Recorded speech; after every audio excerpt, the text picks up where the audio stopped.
ইংরেজি খবর ঢাকা থেকে রিলে করে শোনানো হলো। বাংলাদেশ বেতার সিলেট। এবারে শুনুন আমাদের স্থানীয় খবর। আসসালামু আলাইকুম। আজ বৃহস্পতিবার 13ই আষাঢ় 20 জিলহজ 87 জন। বাংলাদেশ বেতার সিলেট সংবাদ পড়ছি রিফাত আরা।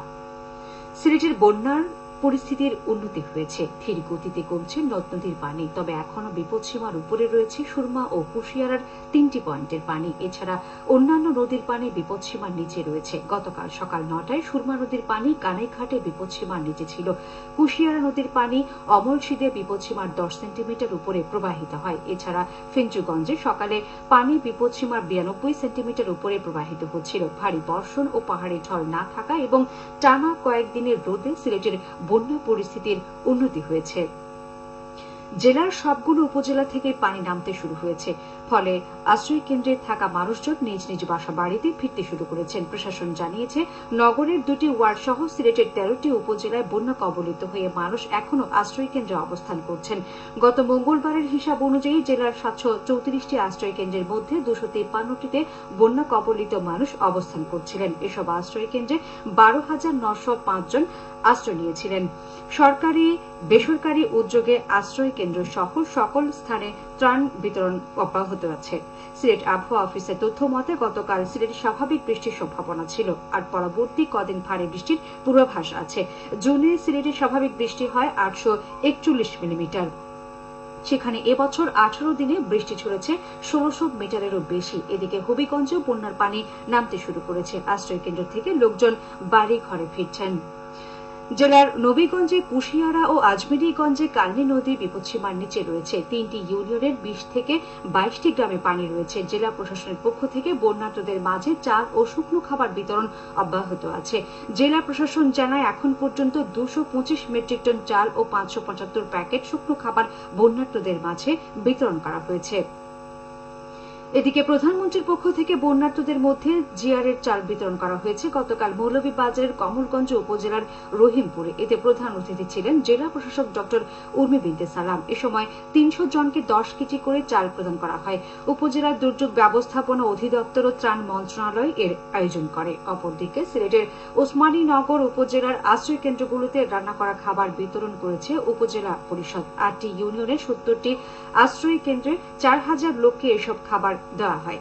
এছাড়া আরও প্রায় 5 শতাধিক পানিবন্দী মানুষের বাড়ি বাড়ি পৌঁছে দেওয়া হচ্ছে খাবার।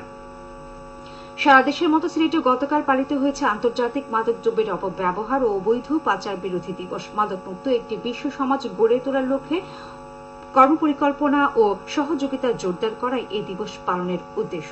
জাতিসংঘের আহ্বানে দিবসটি পালিত হয়। 1987 সালে জাতিসংঘের সাধারণ পরিষদের সভায় এই দিবসটি পালনের সিদ্ধান্ত নেওয়া হয়। দিবসটি উপলক্ষে সরকারি বেসরকারি সংগঠন পালন করে নানা কর্মসূচি। কর্মসূচির মধ্যে ছিল র্যালি ও আলোচনা সভা।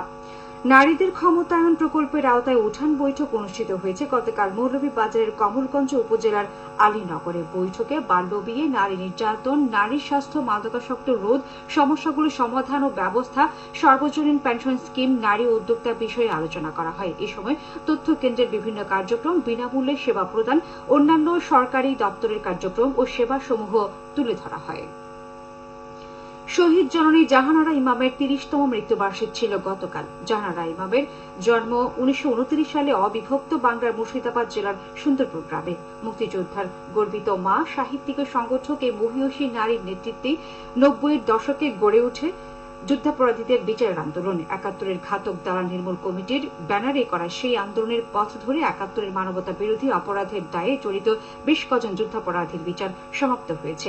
1994 সালের 26শে জুন ক্যান্সারের কাছে পরাজিত হয়ে যুক্তরাষ্ট্রের মিশিগান স্টেটের ডেট্রয়েট শহরের একটি হাসপাতালে তিনি মৃত্যুবরণ করেন।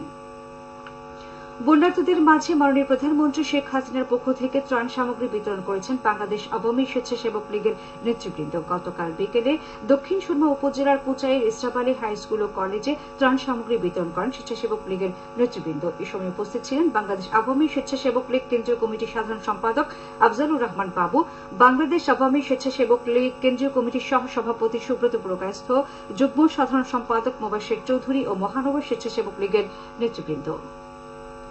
সিলেটের কানাইঘাট উপজেলা পরিষদের নবনির্বাচিত চেয়ারম্যান, ভাইস চেয়ারম্যান, মহিলা ভাইস চেয়ারম্যান দায়িত্ব গ্রহণ করেছেন। গতকাল সকালে উপজেলা প্রশাসনের আয়োজনে নতুন পরিষদের দায়িত্ব গ্রহণ শেষে দুপুরে উপজেলা পরিষদের সম্মেলন কক্ষে নতুন পরিষদের প্রথম সভা অনুষ্ঠিত হয়। উপজেলা পরিষদের প্রথম মাসিক সভায় প্রধান অতিথি হিসেবে উপস্থিত থেকে সিলেট ৫ কানাইঘাট টকিগঞ্জ আসনের সাংসদ মোহাম্মদ হুসামুদ্দিন চৌধুরী নবনির্বাচিত চেয়ারম্যান ও ভাইস চেয়ারম্যানদের ফুলের তোড়া দিয়ে বরণ করে নেন। জালিয়াতি প্রতিরোধে জনসচেতনতা বৃদ্ধিমূলক কর্মশালা অনুষ্ঠিত হয়েছে। গতকাল মৌলভীবাজারের শ্রীমঙ্গলে সোনালী ব্যাংক পিএলসির উদ্যোগে উপজেলা পরিষদে কর্মশালা অনুষ্ঠিত হয়। বাংলাদেশ ব্যাংকের আয়োজনে এতে প্রধান অতিথি ছিলেন উপজেলা চেয়ারম্যান ভানুলাল রায়। এতে বিভিন্ন পেশার লোক অংশ নেন। সবশেষে আবহাওয়া। আজ বেলা ১টা পর্যন্ত পূর্বাভাসে বলা হয়েছে সিলেটের পার্শ্ববর্তী এলাকায় পশ্চিম উত্তর পশ্চিম দিক থেকে অস্থায়ীভাবে ঘন্টায় সর্বোচ্চ ৬০ কিলোমিটার বেগে ঝড়ো হাওয়া বয়ে যেতে পারে। সেই সঙ্গে হতে পারে বৃষ্টি অথবা বজ্রসহ বৃষ্টিপাত। এসব এলাকার নদীবন্দর সমূহকে ১ নম্বর সতর্কতা সংকেত দেখিয়ে যেতে বলা হয়েছে। আজ সিলেটে সূর্যোদয় হয়েছে ৫টা ৫ মিনিটে এবং সূর্য অস্ত যাবে সন্ধ্যে ৬টা ৪৬ মিনিটে। সংবাদ শেষ হলো। আমাদের পরবর্তী স্থানীয় সংবাদ প্রচারিত হবে দুপুর ১টা ৫ মিনিটে।